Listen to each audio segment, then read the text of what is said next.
Yu-Gi-Oh! Was released in Japan in 1999 and ported over to English markets in 2002.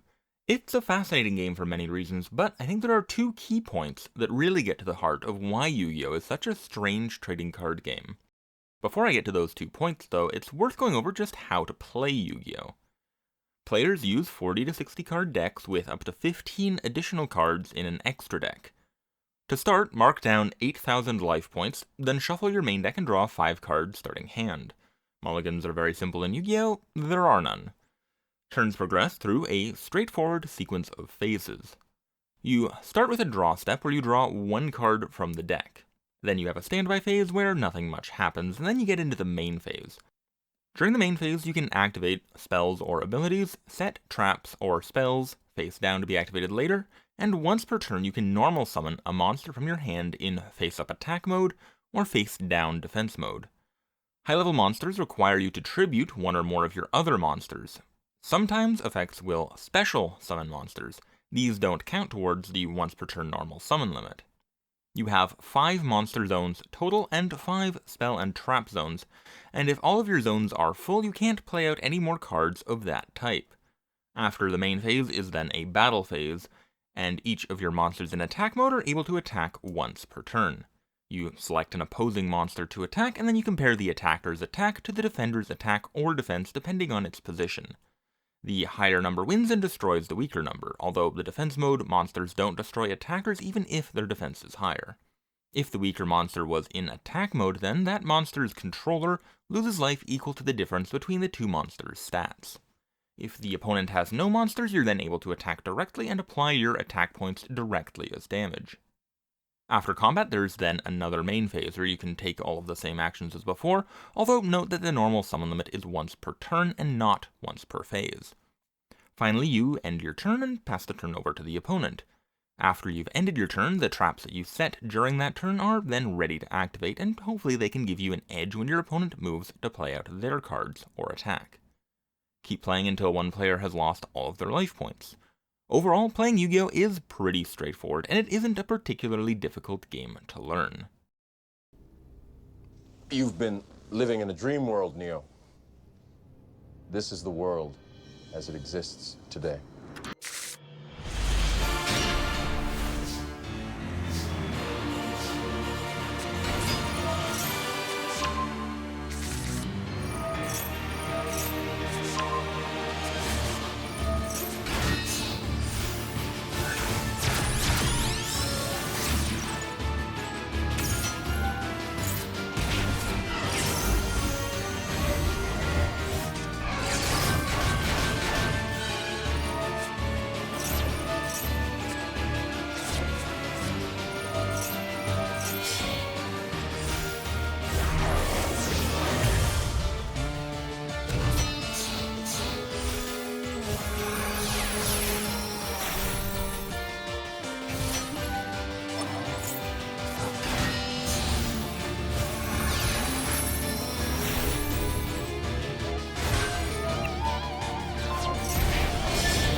Okay, I don't think I was fooling anybody with that overly simple view of how to play Yu-Gi-Oh! The base rules may be very simple, but taken as a whole, Yu-Gi-Oh! Is one of the most difficult and complex trading card games out there. This is really the first point I want to focus in on. There's a uniquely huge gulf between the base rules of Yu-Gi-Oh! And the gameplay you actually experience. Apart from spells, basically every element of vanilla Yu-Gi-Oh! Is largely unrecognizable in modern gameplay. Instead of one summon per turn, rapid-fire special summons have become the norm. Instead of drawing one card per turn, powerful search effects, graveyard recursion, and consistently available extra deck monsters let players access dozens of cards each turn. Instead of traps that must be set before you can activate them, players now primarily interact with hand-activated disruption effects, since traps are considered too slow since they can't interact on the crucial first turn of the game. All this isn't to say that a substantial divergence between the core rules and gameplay is particularly unique to Yu-Gi-Oh! One example is Magic the Gathering's Eternal formats, which access a card pool from throughout the game's decades-long history, and it's similarly disconnected from the patterns implied in Magic's core rules. Primarily, this is due to high mana efficiency and cost reduction, as well as powerful combos that use pieces from throughout the game's history. High card power and efficiency and powerful combos are certainly pressures at play in Yu-Gi-Oh! As well. But in Magic, rotating formats like Standard and Draft keep most new expansions at a relatively even power level. This means that the core gameplay loop of playing out one land per turn and then casting spells along a cost curve remains much the same in the most recent set as it was in the very first set of the game. There has been power creep over the years, but the gameplay still largely matches what is described in the rulebook. Yu-Gi-Oh! On the other hand, has no standard format or format rotation. Not only does this lead to the buildup of efficiency and combos over time, but it also leads to more direct power creep, since without a standard or draft format, any newly printed card has to be competitive with every other card printed throughout the game's history. If it's not, players will simply ignore the new booster set, leading to low sales and an overall declining game. Most trading card games realize this issue and come around to the conclusion that format rotation is a necessary evil, but Yu-Gi-Oh! Has, mostly to this point, avoided this for decades. So, power creep that is prodded along by a lack of format rotation is one of the reasons that Yu-Gi-Oh!'s gameplay has so largely disconnected from its core rules. Another reason is that the core rules of Yu-Gi-Oh! Kinda suck. Vanilla Yu-Gi-Oh! Is great as an easily understandable game suitable for a long-running anime series. One monster per turn ensures that games don't dive into the minutiae of sequencing and board development. It keeps the focus on one impactful play per turn. Attacks are very simple and their impact is understandable and honestly kind of satisfying. When a monster goes down, life points drop alongside it. Attack power stats will set the stage, and then spell and traps are essentially plot twists. Also, with no resources, the show doesn't need to spend a ton of time on mundane resource accounting either. However, all of these factors that make it work well for an anime series work against Yu-Gi-Oh! As an actual playable game. One monster per turn, coupled with the game's combat system where attacks directly target opposing monsters, means that landing a high-power monster can lead to a snowballing lead for one player while their opponent spends their turns throwing out cards in defense mode while they dig for a spell or trap to answer the threat, falling further and further behind each turn that they do so. This doom loop of facing down a powerful monster is such an obvious flaw in the game that it's a plot point in episode 1 of the anime. Dealing life point damage when you attack an opposing monster and not being able to attack directly while an opponent's monster is in play does make combat simple, but perhaps a little bit too much so. Unlike nearly every other major trading card game on the market, there's not really a tension in Yu-Gi-Oh! Between attacking for life or attacking for card advantage. The lack of resources also greatly limits design space, since all spells, traps, and monster effects need to be perfectly balanced against each other. You can't have a low-cost but weaker version of an effect and a high-cost, stronger version of the same effect. This is, again, in contrast to basically every other successful trading card game. The lack of resources and overly simplistic combat system, as well as the non-functional faction system, which doesn't help things either, all combine to greatly limit the design space available for Yu-Gi-Oh! To explore. This limitation has led the game to try a bunch of different mechanics to try and expand the game's design space. While the types and attributes of cards have no impact on deck building, specific support cards have tried to push players to stick to one group or another for their deck building. Leaning into special summons greatly expanded the gameplay possible in a single turn and freed the game from the sterile one summon per turn limit. Dedicated archetypes took the hesitant deck siloing of earlier type and attribute support and pushed it much further, finally breaking apart the singular good stuff deck that had dominated the game up to this point. Most importantly, the game committed fully to its extra deck mechanics. Synchro and Xyz especially lead to a far more focus on the levels of non-tribute monsters. Up until this point, there was really no functional difference between a level 1 and a level 4 monster. It is really hard to overstate just how much of an impact these mechanical developments have had on Yu-Gi-Oh! As a game. Instead of being a slow, simple game, special summons and extra deck mechanics catapulted Yu-Gi-Oh! Into being one of the most absurdly fast trading card games on the market. There are very few trading card games out there where first turn wins are common enough to put an abbreviation into common use. This mechanical exploration also opened up a ton of new design space, and gave Yu-Gi-Oh! A much more concrete mechanical identity. By now, Yu-Gi-Oh! Is really a game about combining different monsters together. While all of these mechanics may have their downsides, such as the severe power creep and ballooning text boxes, they're still vitally important to how Yu-Gi-Oh! Has developed over the years, and I would argue that they've become vital to the game's survival. However, it's also true that these mechanics represent a massive departure from the play pattern described in the Yu-Gi-Oh! Rulebook and the simple, streamlined game that made the anime such a success. Speaking of the anime, this brings up the second aspect of Yu-Gi-Oh! Which is unique. Yu-Gi-Oh! Is a card game about playing a card game. This seems obvious, but let me take a bit of an odd detour here and talk for a moment about Top Gear. Here he comes now. Oh, it's not gone well. Oh my God. Top Gear was a British motoring show, and if you wanted to learn about the newest car, it really wasn't the best show on the market. But if you wanted a show about why cars were fun and why people loved driving, Top Gear explained that in a way that a stat sheet about horsepower and torque never could. Yu-Gi-Oh! Was Top Gear for trading card games. It didn't really do a great job talking about the mechanics of trading card games, but it was a fantastic presentation of the emotional appeal of trading card games.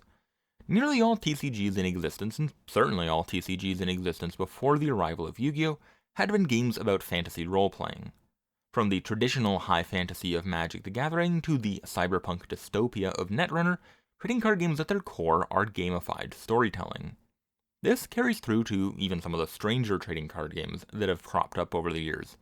For example, even in Austin Powers, you're still trying to play out the groovy and shagadelic adventures of the movies using the medium of a trading card game.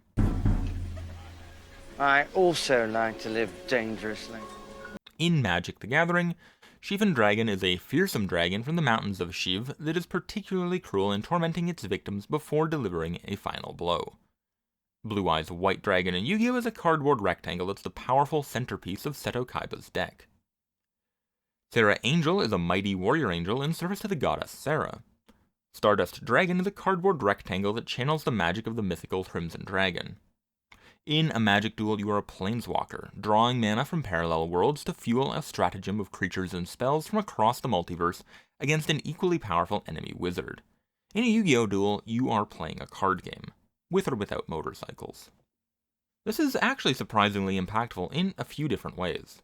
For one, it really gives a distinct identity to trading card game players, which I'd argue carries through to how trading card games are viewed even now. With Yu-Gi-Oh!, you weren't a fantasy fan who happened to enjoy playing a card game, you weren't a Pokemon fan or a Star Wars fan who happened to enjoy playing a card game, you were a card game fan. Card games weren't a vehicle to an adventure, card games themselves were an adventure. I think that's one of the things I really love about Kazuki Takahashi's original Yu-Gi-Oh! Manga. In all of the games he features in the manga, he remembers to focus on the feeling of playing games, both new and familiar. Games are fun, but games can also be dramatic, and few series before or since have really managed to capture the high drama of games and the exaggerated sense of importance and stakes as you play them, quite like Yu-Gi-Oh! Did. This also carries through to the rules and mechanics. In a wizard war, when you send your minions into hostile territory, it makes sense that your enemy can direct which of their forces are going to move in and intercept them. Pokemon's entire game is designed to invoke the logic of Pokemon battles found in the Pokemon video game and anime series. Yu-Gi-Oh's rules aren't really interested in these flavored downward mechanics, it just wants to crash monsters against each other as quickly and simply as possible. Looking at Japanese trading card games since Yu-Gi-Oh!, they are still largely structured around mechanics first and flavor second. Many games since Yu-Gi-Oh! Have been arguably more successful at designing these mechanics to offer a strong and compelling game from the ground up, while Yu-Gi-Oh! Has struggled against its own rules from the start. But even so, Yu-Gi-Oh!'s focus on and elevation of the feeling of playing a card game, rather than the feeling of embarking on a fantasy adventure, has influenced an entire generation of card game designers. The rules and mechanics of Yu-Gi-Oh! Have escalated to the point that it's no longer a simple game that is perfectly suited to anime. It's evolved into a highly complex game that is deeply separated from its comparatively simple beginnings. Yet it's still a game about playing a game. So if the game can no longer realistically be depicted in anime, it kind of throws the future of Yu-Gi-Oh! Into question. So far, newer anime have focused on the new format of rush duels, which now feature simpler cards, and represents a sort of pseudo-rotation for Yu-Gi-Oh! But it's also a parallel game to the core Yu-Gi-Oh! Trading card game, which continues to receive expansions. What will the future of Yu-Gi-Oh! Look like without an anime series? I'm really not sure. But if there's one thing I have learned from watching the Yu-Gi-Oh! Trading card game for more than 2 decades at this point, it's to not count it out. Even when its design seems painted into a corner and the gameplay looks miserable, to this day it is still a distinctively unique trading card game, and it has a knack for continuing to surprise you.